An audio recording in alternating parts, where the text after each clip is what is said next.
the Nuestra Palabra community representative in City Council H, which is one of the legacy Mexican American neighborhoods.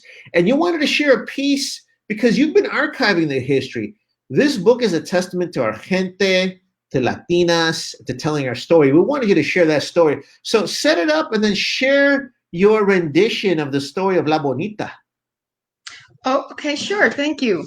Well, I wanted to share a little bit about the beginnings of our neighborhood.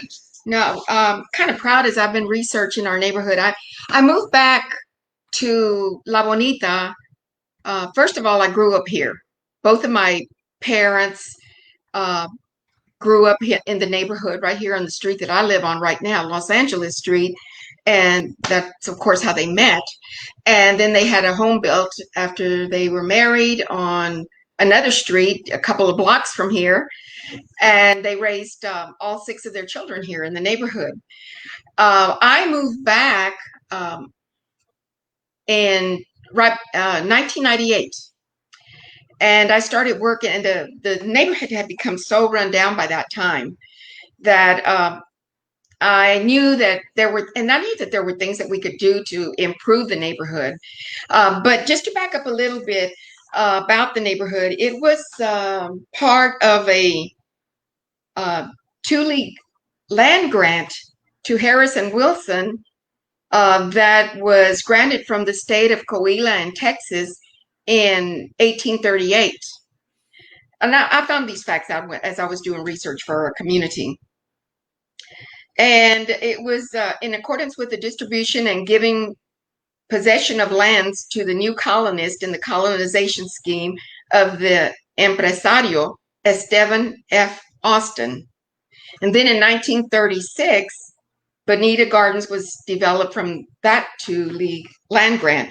And here, I'm just going to put this up. This is, well, you've got it there. Thank you, Tony. And so in 1936, this neighborhood, La Bonita, is comprised of three subdivisions: Bonita Gardens, Bennington Place, and Camden Place. And it was developed by prominent developers Heitman, Ben Taub, and Alan Hutchinson. And so in 1936,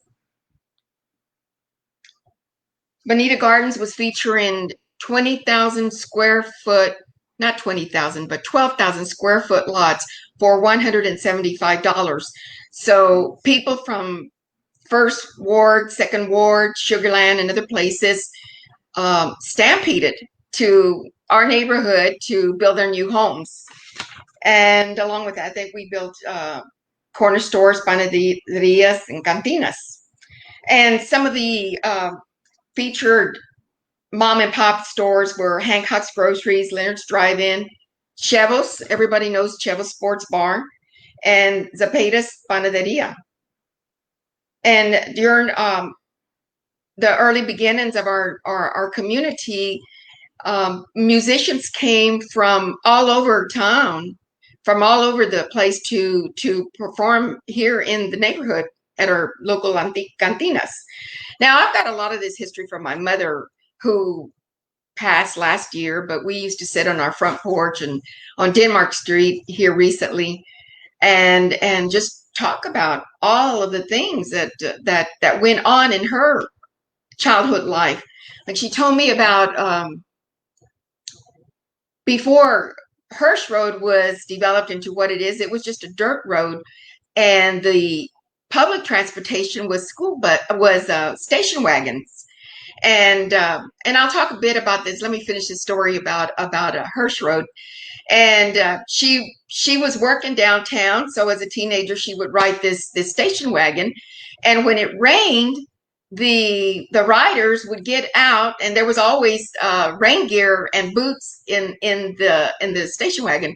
They'd get out and they'd push the station wagon out of the mud. And anyway, that was just and when we were talking about that, and the Hersch Road was kind of run down, it hadn't been repaved for years, and I'm talking about maybe, I would say, to 2010, 2010, I'm going to say around that time, 2008, 7, 8, something like that. And the Hersch Road really needed some work done to it. So she encouraged me to go to a CIP meeting, and that is Capital Improvement Plan meeting for District B. And that at that time, La Bonita was still in District B. And as you know, we're in H now. But so I went to a Capitol and talked about Hersch Road needed repavement. So and it was put on the Capital Improvement Plan. And then about 12 years later, it was repaved and widened, and it's a beautiful street now, just up to standard, just like all the other streets in the neighborhood. So that was from my mother encouraging. And in fact, she encouraged me. And everything that I did for the community was because my mother encouraged me to do. So I'm just, Mom, I hope you're listening from up there. So I'm just really proud of my mother for being having so much care for the community, and really, and she walked with me every step of the way as we went from District B to District H, and I'll talk about that a little bit later. But going back to the church that was up there on the screen a while ago, our community, we started in 1936, and then it grew so speedily that we needed to have a church built. And in 1957, Our Lady of St. John Church was established. And shortly thereafter, the parish officials persuaded county officials to level part of the area to use as a baseball diamond. And this was done to help curb the gang violence that had become so prevalent among our Catholic teens. So from 1957 to 1984, La Bonita thrived. And baseball tournaments and bazaars attracted Mexican-American communities from all over into our community. And but then around 1985 to 1990, the baseball field was converted into a concrete parking lot to accommodate the new church that was being built. Unfortunately, our weekend sporting guests no longer had a reason to visit our community. And the late 1980s found La Bonita in a steady decline. Lack of services, funding, and representation plagued our community. Houses and lots were abandoned, overgrown weeds were everywhere, and trash continuously poured out into the streets. Our situation seemed hopeless, and then it continued for another 20 years. So when I moved back, like I said, close to 2000, that's the condition that I found the neighborhood in. But I knew that there were things that we could do, like form a civic club and have neighborhood cleanups, and the community was very active about wanting to make things better, especially the teenagers. In fact, we did a neighborhood cleanup with Keep Houston Beautiful, and too bad I couldn't show a little of that video here, but one of the television stations, I believe it was Channel 2, came out and featured the teenagers that were helping clean out the ditches. So real proud of our teens, who I was told by a little girl who was she was head of the teenage coordination group, and she said that they were just ashamed of the neighborhood, and they didn't even want to invite their own relatives to come into the community to visit. So anyway, so our next step, we still couldn't really get any major improvements to our community, even though we were putting them on the CIP. I also did a CIP to have improvements done to what is currently called Busby Park. The park was so run down and trashed out, and it really had become home for vagrants. So that was put on the CIP in about I believe it was 2007. And then about 10 years later, it came up for improvements, and it was actually done. And that's Jarvis Johnson was our council person at that time. And So it was in 2010 after the and pardon me if I'm jumping around quite a bit here and there. My thoughts are just like bouncing back and forth. But in 2010, after the 2010 census, oh well, there's our church. You know, we talked about that. It was established in 1957, and these photos here were contributed by the Puente and Guerrero families. That's Jaime Puente and Sandra Puente. I'm sure many of you know who they are.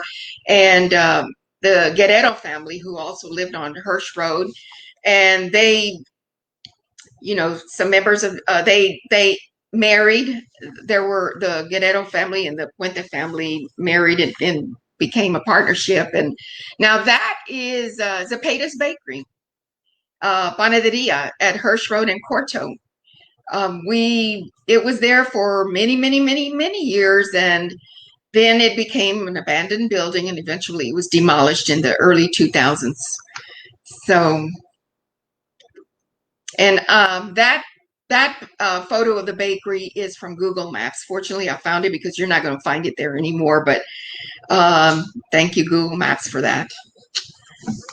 Anyway, let me talk about when we decided that to raise a petition so that we could move from District B to District H. And the reason that we wanted to do that was because it was obvious that La Bonita and other Latino communities in District B, Senate District 13, State District 142 had less opportunity than other members of the electorate to participate in the political process and to elect representatives who were more sensitive to the needs of the Latino community. And we thought that, and this was a good time, it was right in line with the Voting Rights Act. And so we, a group of people gathered and or volunteered to gather signatures, and we had more than 300 signatures. And with that foundation, we went before, there's a process to doing this. We went before, I know we had to go before the state representative and the county and the Senate redistricting state Senate redistricting committee, and they held the first meeting that we attended was at one of the buildings at the University of Houston, and you actually walk up to them and you make your presentation about why you feel your community should move to a different area. And we did that, and then we also made a presentation. In fact, I did 3 presentations in front of City Council, the mayor, and the redistricting committee at that time. The first time, second time, but the third time, the third and last time that you have, I actually submitted a written document, which is where I think I was failing the times before because it didn't seem like they were listening to me. But the third time, and there was a lot of media there, and the news person from Channel 45, I'm sorry, I don't know the letters of the station, but he saw me talking to Dr. Murillo, and out of curiosity, he came and asked me what we were talking about, and I just said we were just, being cordial. And he asked me why I was there, and I told him. So he decided to feature us in our neighborhood and what we were striving for our community. And so I think the combination of having the news media going before council the third time, especially the news media, really gave us a boost in accomplishing what we wanted to accomplish for our community. We also had to go before council, the Harris County Commissioners Court, because the church, Our Lady of St. John Church, had been placed in precinct 232, and the park, the Bonita Gardens Park, had been placed in precinct 168. And then we, the people, were in precinct 574. So we were just What a jumping mess. Yeah. sliced up. And actually, I think that if we had not done this, our our community, our history, the Latinos in this community, our history would have just vanished. And I knew that was All of coming it. if we did not do something about it. But And I it's am very so detailed proud. and complicated, though, right? It was very complicated, a very complicated effort. But anyway, we did it, and here we are, and we're moving forward. We're going before council again because we need to get that church and park moved to precinct 5. Well, it is in precinct 574, but it needs to move. They need to move to District H along with the rest of us. So Now, of course, because our argument is that every Houston City Council district is Latino, but H is one of the most Latinos. That's 76%. But we still have to stay focused, stay aware, and get civically engaged. So thank you so much for the work that you've done. And some people may not realize the history of La Bonita, the history of that district, but we're glad that you're keeping it alive. I'm glad you share it with us. Thank you so much.